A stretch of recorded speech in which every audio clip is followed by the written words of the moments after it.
The verdict of stars. The celestial tribunal stretched across the void like a cathedral made of starlight and ancient metal. Commander Rhea Blackwood stood at its center, her magnetic boots anchored to the crystalline platform that floated above an artificial nebula. The swirling colors below cast ethereal shadows across her face, but she kept her expression neutral, professional. Around her, 7 massive holographic projections materialized, each one representing a member species of the Galactic Council. The Zen-3 representative appeared first, its serpentine form coiling through dimensional space in ways that hurt human eyes to follow. Next came the Kron Collective, a hive mind that manifested as thousands of tiny lights forming a vaguely humanoid shape. One by one, the others appeared until Rhea stood surrounded by beings that had ruled the galaxy for millennia before humanity ever dreamed of touching the stars. She had rehearsed this moment countless times during the 3-month journey from Earth. Every word had been chosen carefully by committees of diplomats, psychologists, and xenobiologists. But standing here now, feeling the weight of their ancient gaze, Rhea understood that words might not matter. The decision had probably been made before she ever left Earth's atmosphere. The Zen-3 spoke first, its voice resonating through dimensions that humans could barely perceive.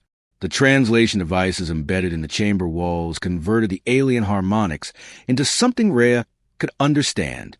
Commander Blackwood of the Human Federation, you stand accused of crimes against galactic stability.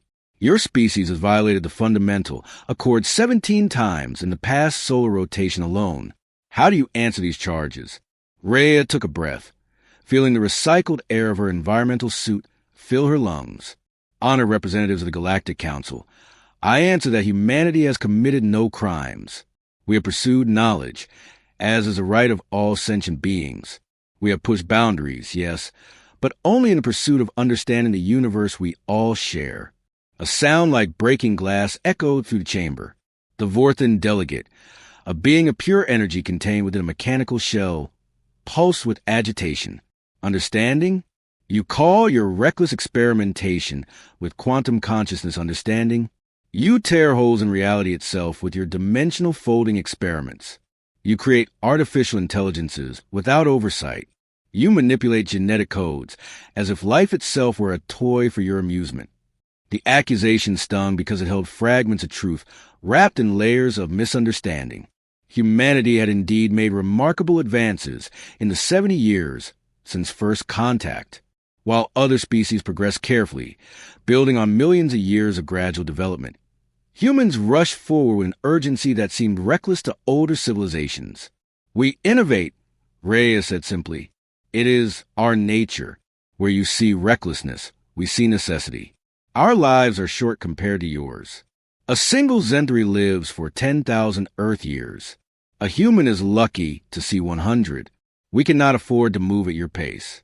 We must compress progress into the brief moments we are given. The Kron Collective's 1,000 lights flickered in unison, creating patterns that translated as skepticism.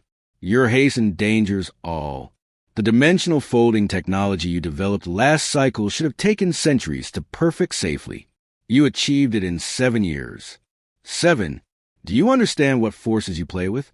One miscalculation could unravel entire star systems. Rhea wanted to argue that their safety protocols were extensive, that every experiment was contained, monitored, and controlled, but she knew they wouldn't listen. The truth was that humanity did move faster than the Council was comfortable with. They took risks that other species wouldn't dream of taking. It wasn't recklessness, though. It was the same drive that had taken them from caves to cities, from horse-drawn carts to spacecraft, all in the blink of a cosmic eye. Perhaps, she said instead, our different approaches could complement each other. Your wisdom and caution balance with our innovation and urgency. Together, we could achieve things neither could accomplish alone. The chamber fell silent. The holographic representatives exchanged communications through channels Rhea couldn't access. She stood there, a lone human in a suit of metal and ceramic, waiting for beings older than human civilization to decide her species' fate. Finally, the eldest of them spoke. The Etherian was so ancient that its original physical form had long since been abandoned. It existed now as pure consciousness housed within a geometric construct that defied three-dimensional logic. When it spoke, The words seemed to come from everywhere and nowhere at once. Commander Blackwood, the Council has observed your species since you first achieved interstellar flight. We have watched you spread across 47 star systems in less than a century. We have seen you transform dead worlds into gardens, build cities in the void, and create technologies that our own scientists claimed were impossible. And in all this, we have seen a pattern that troubles us deeply. The Etherian's construct shifted, its impossible angles reflecting light that didn't exist. You do not seek harmony. You seek dominance. Not through military might, though your weapons development is concerning, but through the sheer force of your advancement. You make other species feel obsolete. You solve in years problems that have puzzled us for millennia. You upset the careful balance we have maintained since before your son was born. Rhea felt her hands clench involuntarily. We share all our discoveries freely. Every human innovation is available to Council species. We hide nothing. That is precisely the problem. The Zenthri interjected. Your solutions are so radically different from ours that we cannot integrate them without fundamentally changing our societies. You offer us gifts that are poisons to our established order. You are chaos incarnate, wrapped in good intentions and brilliant smiles. The words hung in the air like a judgment already rendered. Rhea knew then that no argument would sway them. They had not brought her here for a trial. They had brought her here for a sentencing. The Etherian continued, its voice taking on a ceremonial tone that had probably been used for such pronouncements since before Earth had formed. It is a decision of this Council that humanity represents an unacceptable disruption to galactic civilization, not through malice, but through your very nature. You are a species out of sync with the rhythm of the cosmos, burning too bright, moving too fast, changing too quickly. Rhea's heart pounded, but she kept her voice steady. What is the Council's judgment? Exile, the Etherian said simply. Humanity is hereby expelled from the Galactic Federation. You have 100 standard years to withdraw from all colony worlds. Your core system will be quarantined. All hyperspace beacons in human space will be deactivated. Trade routes will be closed. Your species will be given the gift of solitude to develop at your own pace, without endangering others. The verdict hit Rhea like a physical blow. 100 years to evacuate billions of humans from dozens of worlds. Their entire interstellar civilization would be compressed back into a single system. It was a death sentence delivered with a mercy that made it even crueler. You fear us, she said, and there was no accusation in her voice, only understanding. You fear what we might become. We fear what you are becoming, the Vorthan corrected.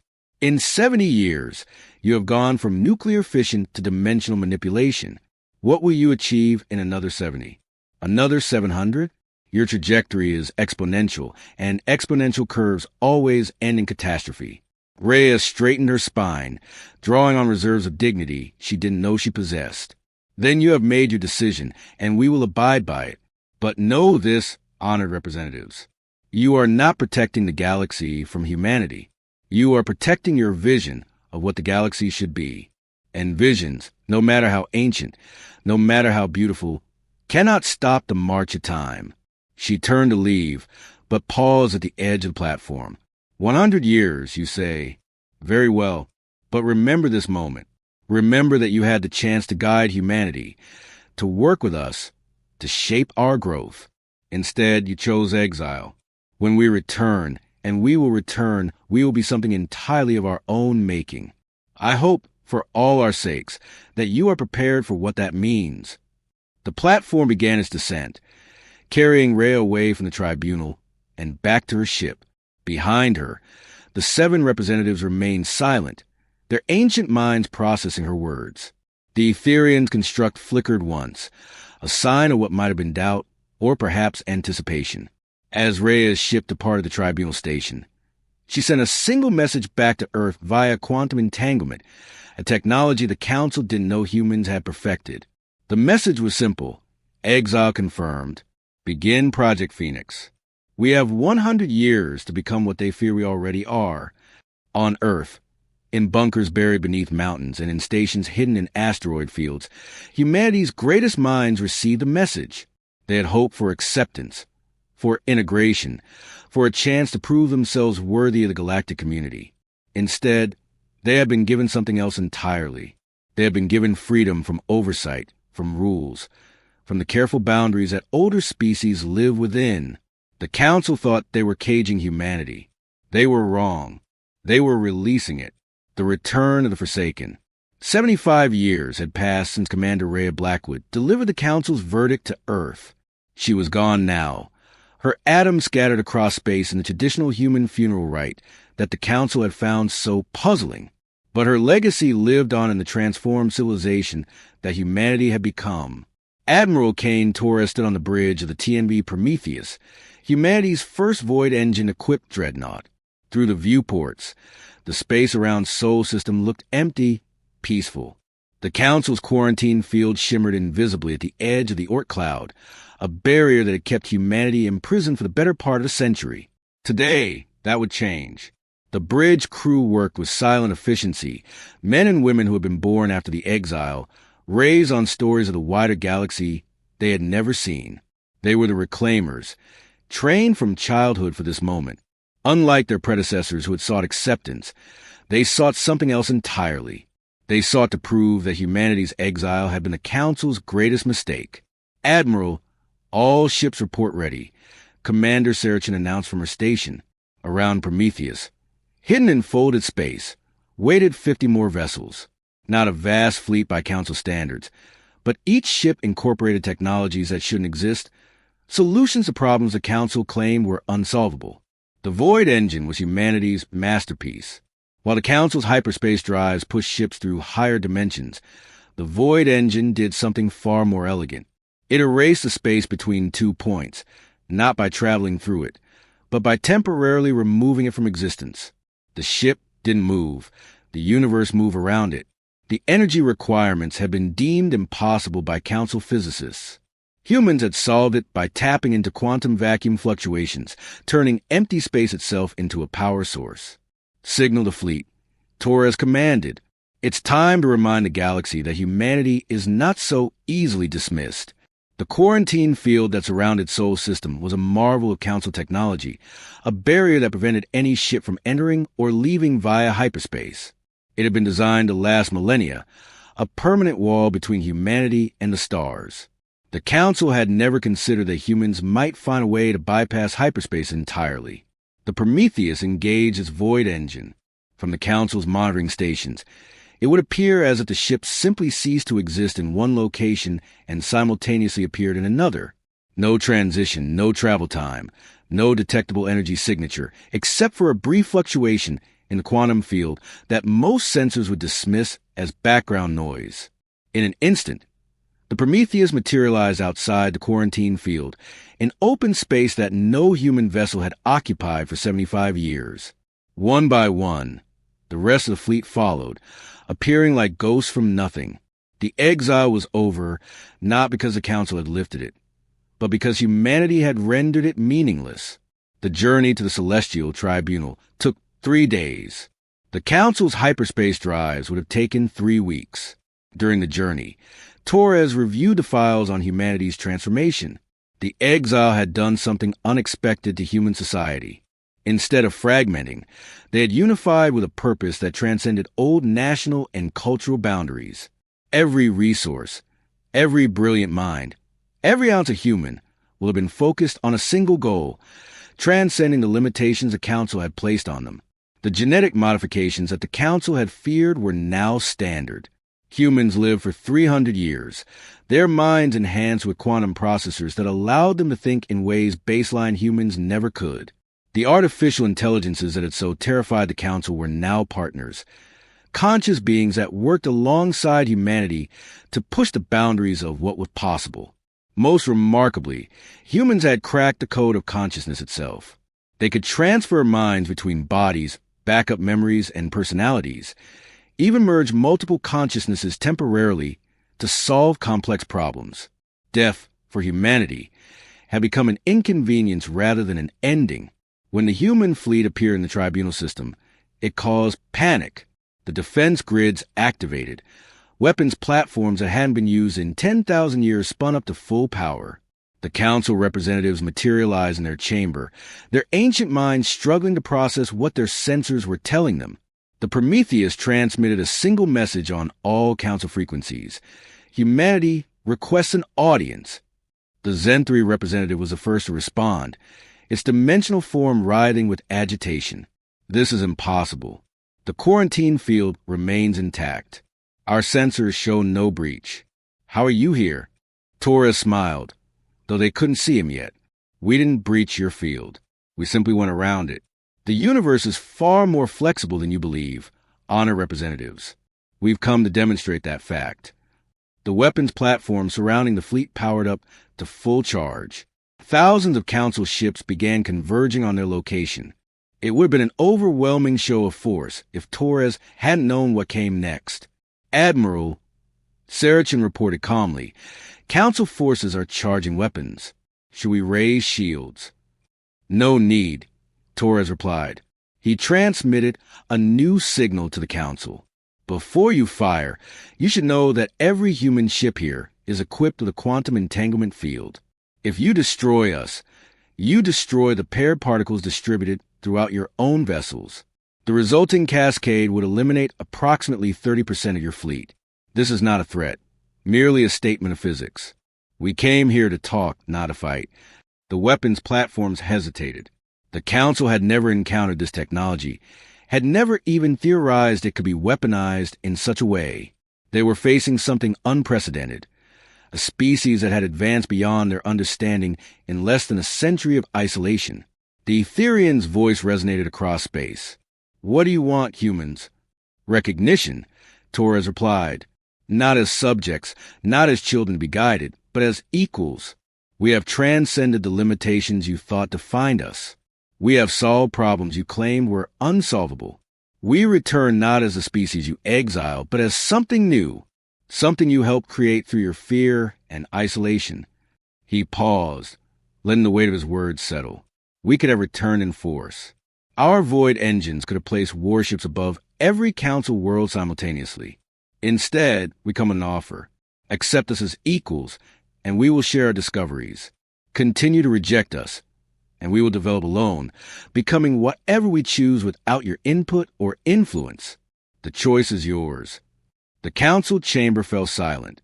For beings that measured time in millennia, this moment of decision stretched for an eternity. They had sought to contain humanity, to limit its chaotic growth. Instead, they had created something far more unpredictable, a humanity that had learned to transcend limits entirely. Finally, the Vorthan spoke, its energy form pulsing with something that might have been respect. Show us what humanity has become. The demonstration lasted for hours. Human ships appeared and disappeared at will, moving through space in ways that violated everything the Council knew about physics. They showed medical technologies that could repair any injury, cure any disease, even reverse aging entirely. They demonstrated artificial intelligences that were indistinguishable from biological consciousness, yet operated in perfect harmony with their human partners. Most impressive was a neural collective, a voluntary joining of human minds that allowed for problem-solving on a scale the Council had never imagined. 1,000 humans could temporarily merge their consciousness, becoming a singular intelligence capable of insights that no individual mind could achieve. When it was over, the tribunal was silent. The 7 ancient representatives exchanged communications through their private channels, debating, arguing, processing what they had witnessed. The Etherian spoke for them all. You have become something we do not understand, something that perhaps cannot be understood by minds as old and set in their ways as ours. The exile was meant to protect the galaxy from humanity. Instead, it seems to have protected humanity from our limitations. Torres nodded. We bear no grudge for the exile. In a way, it was the greatest gift you could have given us. Forced to rely only on ourselves, we discovered what we were truly capable of. But now we offer you a choice. Accept us as we are, work with us as equals, and together we can explore possibilities neither of us can imagine alone, or maintain your isolation and watch as we grow beyond your ability to influence or understand. The Council's decision came faster than expected. Perhaps they recognized the inevitability of it. Or perhaps they simply understood that the alternative was far worse than any risk humanity might pose. The exile is lifted, the Etherian announced. Humanity is recognized as a sovereign member of the Galactic Federation, with all rights and responsibilities that entails. May the cosmos help us all understand what we have unleashed this day. As the human fleet departed the tribunal, broadcasting the news back to Earth via quantum communication, Admiral Torres stood at his viewport and watched the stars.